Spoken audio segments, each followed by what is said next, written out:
Hello everyone.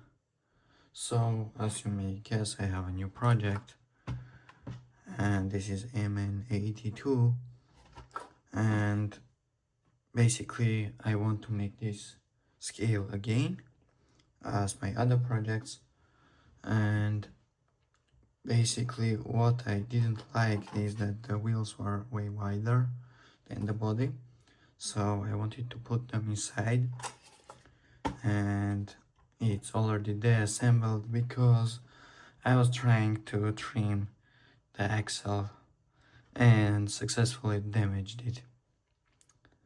So at this stage I decided to order a new axles.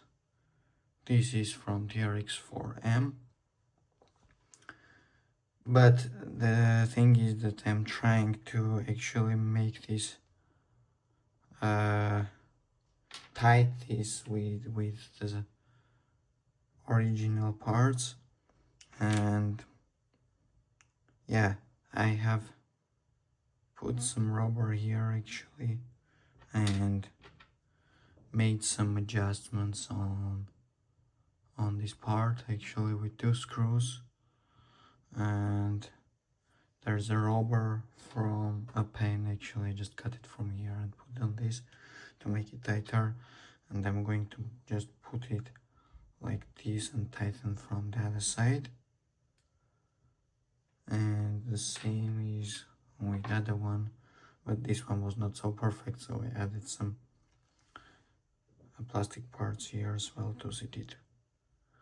So I'm just going to put all of this together and let's see how it will look like. Okay, so here it is. I have tightened it. So there is a little bit gap between the plastic parts, but it feels pretty solid actually. It's way tighter than I was thinking. I just have one problem, that this connection part is hitting the plastic box. I think this is for the electronics of the rear lights. I don't have it yet, but I will need to think what I'm going to do. I can either cut the axle or cut the place here in the box, or maybe I will just go to convert this to the four-link. I'm not sure yet, but for now I don't want to damage either of the parts, so I will keep it like this. I have a little of flex here, so it's enough for me for now to test it out. And here we go. This is the back part, and it's not like functioning very well because of this rods part is hitting the box, but like we have pretty good articulation here already. The wheels can go inside, there is a space for them, and yeah, I'm pretty happy with this. We still have a couple of problems here. The original drive shaft is not mounting here, so I will need to figure out, either cut something or find another one, but that's easy to solve.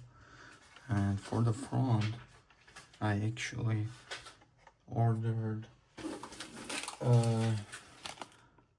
configurable links because basically I have the same type of the axle here, and I'm not sure if I will be able to use these links, so I just have them in case. So I have made the hole here actually because it's easier to restore later on if needed. And in order to put the wheels on the correct position, I'm going now to make another hole in this place and basically tighten it from that position. Let's see what will be the result. Oh, I finally made the hole, another hole actually. It was not as easy as I was imagining, but this is basically what I get at the end. I would say it's pretty good. I still don't like that the wheel goes like forward when I push, but probably I will need to improve this. Yeah, I will maybe replace this part to allow some travel here as well, so that it didn't go forward. Yeah, so this is the first part, and now we need to figure out how I'm going to do change the axle on the front. Okay, so I have connected or replaced the front axle. It actually took some time, so I'll just try to remember what I did and basically show to you. First of all, I used two of the original links. I kept these two because it was like perfectly matching to this position of the new axles, and the other two I basically used the ones that I ordered, but there was a problem that the connection part is too wide here, so I basically connected. Yeah, here you can see I basically connected from outside. It's supposed to be like inside these holes. There's like holes on the axle, but I connected from outside. What else? There was a problem of connecting this actually to its original position because it was just a different. So I actually decided to temporarily tighten it with the zips, as you can see, but it actually holds pretty well, so I will leave it like this for now. We do have some kind of a wiggle here, but it's not a critical, at least for now. When you drive, like, it's not quite visible. What else? I had to use a different servo because the original one was not fitting here. Basically, I didn't order the one for the TRX4M, but I had the smaller one which sits here perfectly. I changed the shocks. It's still 53 millimeters, same size as the original one, but they are a bit narrower. They are oil filled and they are just a bit softer, so I like how the car sits on this. And I connected them through this connector, so this is actually for the VPL, but I managed to do some small holes from the both sides. From this side I make it actually from the outside because I had some electronics here. Yeah, and basically that's it. On the body I actually already connected some of the accessories here, but I had to cut actually a bit of hole here to accommodate the servo because it sits higher. For the shocks, yeah, I had to cut here just a small amount of plastic, and here a few holes as well. This is for these towers that I have for the shocks. Yeah, so basically that's it. I still can fit the battery here. I have the small one. It's still sitting here, but depending on your link configuration, like, it may not fit as well. I was thinking that if I have to if I will need to change the place of the battery, and I was thinking that we have like a good place here, and like we can use this bottom part here to place the battery, but so far I don't have a problem with that. But that will be a good update because we will also fix the weight distribution because of its front heavy. So you can see here, like, we have a lot of space. This is the place for the rear lights electronics, and we can utilize this space like to basically create very simple box for another block of battery, like this fits here. And yeah, actually it fits almost perfectly, but yeah, we can definitely make some space for battery here.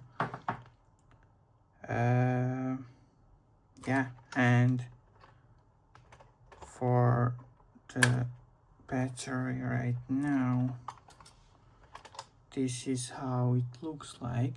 So it basically like fits excellent here. So I can still place the battery and you can still play around.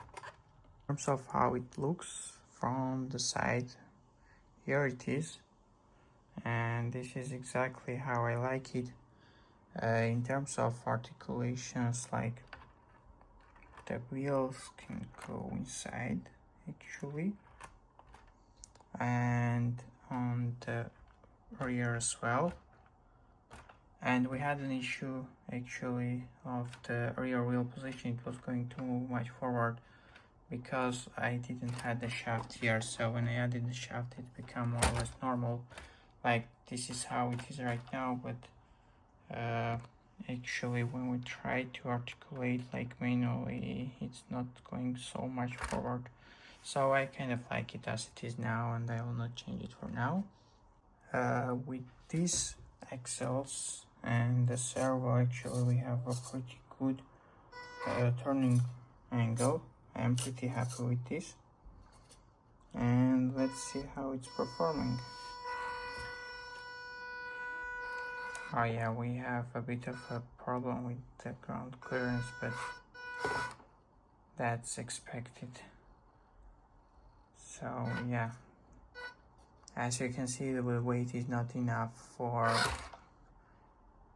the wall potential of the articulation, but in real life it will be better. And we can also add some weight here as well, like to make it even better maybe. Yeah, so that's what we have on the front, and this is how it looks like on the rear.